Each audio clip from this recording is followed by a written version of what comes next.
Hello and welcome to my book summary of Patrick Lencioni's The Advantage: Why Organizational Health Trumps Everything Else in Business. My name is Patrick Blake and I'm a doctoral student at Fresno State University. The Advantage ties together much of Patrick Lencioni's work on teams and promises to be a major contribution to the field of organizational behavior and reform. This diagram summarizes Lencioni's model and outlines a framework to build organizational health among the human systems of an organization. Each of these elements has multiple facets to implementing, and this summary is meant to introduce someone to his work, not serve as a replacement for reading the book. As with all of his work, it's direct, an easy read, and I suggest you get the book and explore the content for yourself. Organizational health is a concept that is best summarized as a clear alignment throughout the human systems in the organization around a vision. What most often gets in the way is the bias that leaders have. Specific bias includes a sophistication bias that assumes that the pursuit of organizational health is too simplistic and more complex solutions are needed. Adrenaline bias sets in as we get so busy dealing with the day-to-day challenges that we neglect the slow, deliberate work that produces benefits long-term. Quantification bias represents the tendency to focus narrowly on measurable outcomes without tending to the systems that produce them. The first step in Patrick Lencioni's model is to build a cohesive leadership team. This is the team of people who assume primary decision-making responsibility for the organization. For those familiar with Lencioni's work, The 5 Dysfunctions of a Team, you will know the content already. That is a hierarchy of behaviors that must be developed in a functional team: building trust, mastering conflict, achieving collective commitment, embracing accountability, and focusing on results. Again, reading the books will provide a more in-depth outline of how to address this task.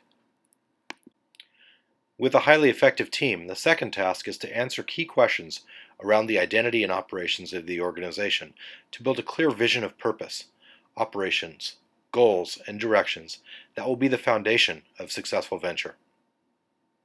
This vision should be broad enough to encompass all facets of the organization and guide them in a common direction. Answers to these questions should be developed by the leadership team using input from the organization itself. A clear vision by itself is inadequate unless it's internalized by the people responsible for adhering to it. This is a slow process that requires a ubiquitous message of purpose that is repeated in many ways. Some tips from Lencioni include communicating decisions as soon as they are made, developing a communication plan around each decision made by the team, and requiring that each leader, manager, and supervisor is responsible for communicating the vision to their departments. In order to reinforce clarity so that it resonates throughout the organization, people must use the vision to guide decision-making and system design, from human resource activities such as hiring, firing, evaluation, and incentives, to the implementation of daily operations.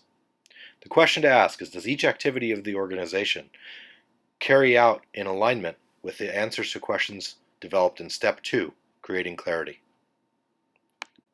In order to facilitate all of this work, it's essential for communication among the leadership team to be focused and purposeful. Wasting time and energy in long, unproductive meetings is a sure sign that organizational health is not achieved. Several methods of meetings are recommended, but a theme is present throughout them. The communication within each meeting needs to stay true to the purpose of that meeting without distraction by other issues.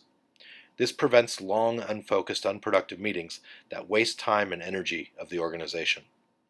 The Dilbert comic here resonates with this, as his meeting was short and direct enough to prevent distraction and wasted energy and enthusiasm. Here's the model represented again.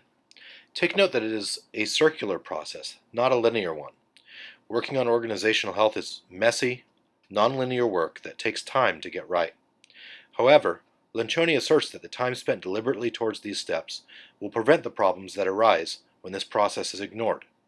Building organizational health, when fostered correctly, builds cohesion and alignment throughout the systems in an organization. I recommend every member of a leadership team read this book and consider ways to improve the health of their organization. Thanks for taking the time to watch this video. I wish you and your organizations health in the future.